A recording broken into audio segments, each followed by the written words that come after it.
E aí pessoal, tudo bem com vocês? Como vocês estão? Terceiro ano, como é que tá aí a vida nesse tempo de pandemia? Como é que vocês estão? Bom, a gente tem que se adequar a todas essas situações que estão acontecendo e vocês sabem que as nossas aulas elas já retomaram aí as nossas rotinas à distância. Mas antes de entrar no assunto que eu preparei para começar a falar com vocês, eu vou deixar alguns recados. Primeiro, nossas aulas elas vão ser postadas sempre em uma sala particular no Google Classroom ou no Google Sala de Aula. Nos grupos aí de WhatsApp e em redes sociais eu posso explicar isso melhor para vocês, caso surja uma dúvida muito gritante aí, vocês podem entrar em contato comigo que eu vou falar com vocês. Existe uma senha, um código que eu também vou passar para vocês. Esse código vai estar no material que vocês vão receber. Porém, se tiver mais alguma dúvida, pode me procurar que a gente vai estar solucionando para vocês, ok? Segundo recado é basicamente uma revisão de algo que eu já venho falando com vocês e com todas as turmas que eu tenho passado, que é sobre o estudo de arte em sala de aula. Muito tem se falado sobre o estudo de arte em sala de aula, porém, contudo, entretanto, todavia, há alguns equívocos. E essa aula revisionária aqui agora, eu vou procurar sanar um pouco disso. Que as dúvidas são essas? Primeiro, o estudo de arte em sala de aula e nas escolas regulares, ele se divide em 4 áreas do conhecimento: artes visuais, música, dança, teatro. Essas são os 4 pilares do ensino da arte. E você vai me perguntar, professor, então a gente tem que obrigatoriamente ver as 4 áreas? Não. Às vezes nós vamos estudar uma área em isolado em um determinado contexto da sociedade, às vezes nós vamos ver 2, 3, mas o que acontece? Não há uma obrigatoriedade de se falar sobre as 4 áreas em específico.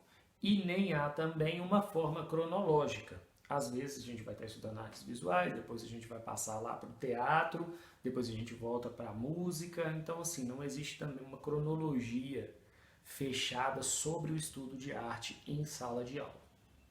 Bom, entendido isso, eu vou começar um assunto com vocês aqui agora, que ele está incorporado em toda a sociedade hoje em dia.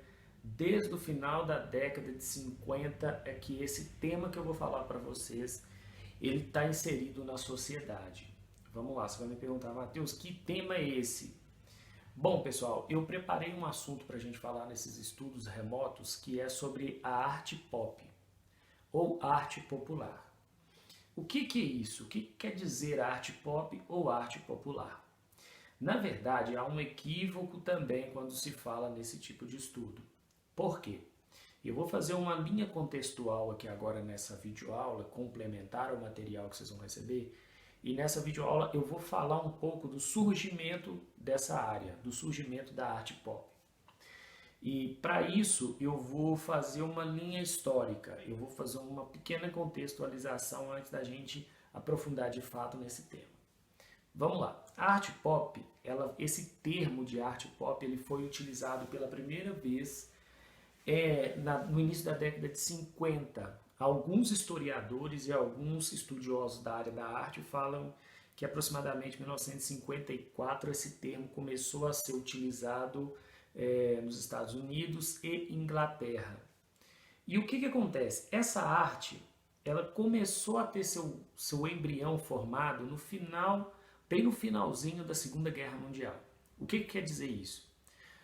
No final desse evento, algumas pessoas que não eram ligadas às artes acadêmicas, ou seja, que não estudavam arte de uma forma direta, começaram a expressar seus sentimentos sobre toda aquela situação que eles estavam vivendo.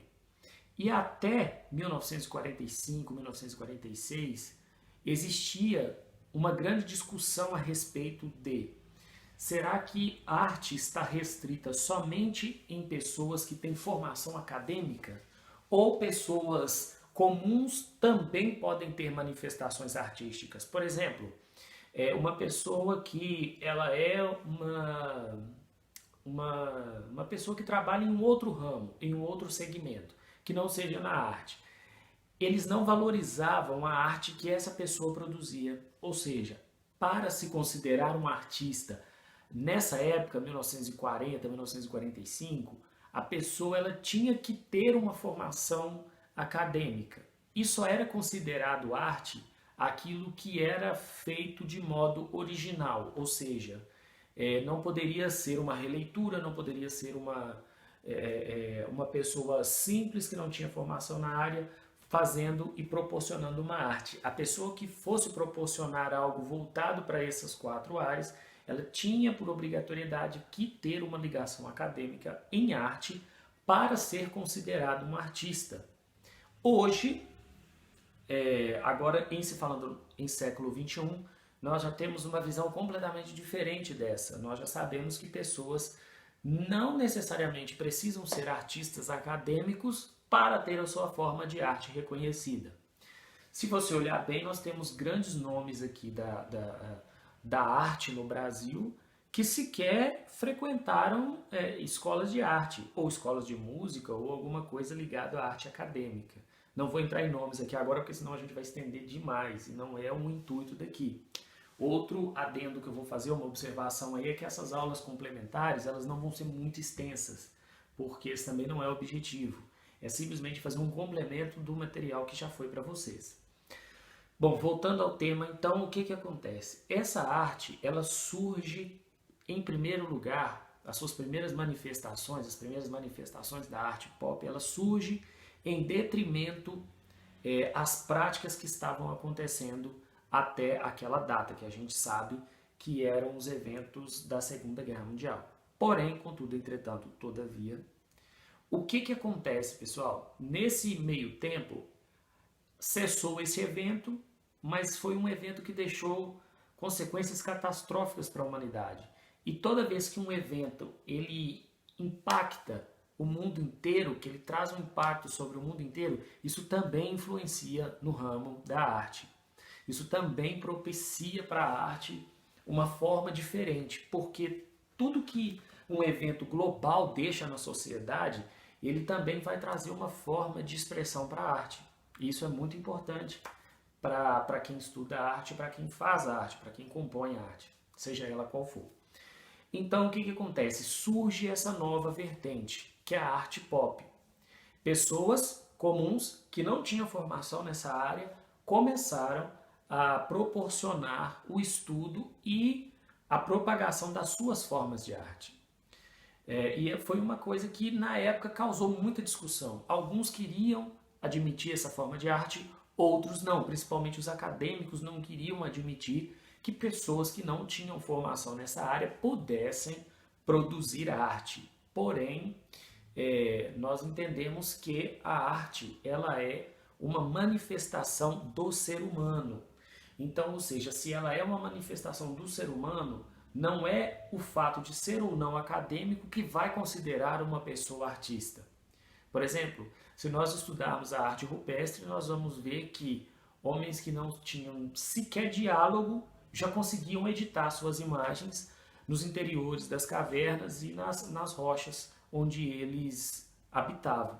Então, o que acontece? Eles tinham formação acadêmica? Não, mas eles já esculpiam tanto nas rochas quanto nos locais ali nos interiores o que eles passavam no dia a dia. E tanto é que nós temos os sítios arqueológicos hoje que respaldam isso que eu estou falando para vocês. Então, a partir dessa data, começou-se essa discussão. 1940, 1945, porém, só em 1955 foi que essa vertente começou a ser vislumbrada em grande escala.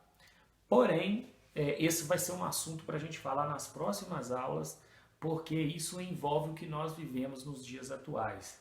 E, em especial, com o terceiro ano, eu quero fazer esse paralelo de algo que aconteceu décadas atrás, mas que até hoje a gente tem esse respaldo desses acontecimentos de décadas atrás. Então é isso que eu quero trazer para os dias de hoje. O que vocês estão estudando que traz a realidade de vocês hoje em dia. Ok, pessoal? Então esse é o complemento da aula de hoje. Nós vamos complementar só até aqui porque nas próximas aulas eu vou falar de mais coisas e eu vou precisar de mais tempo com vocês, ok? Então, qualquer dúvida, pode entrar em contato comigo que eu vou ajudar vocês, tá bom? Um abraço, tchau, tchau.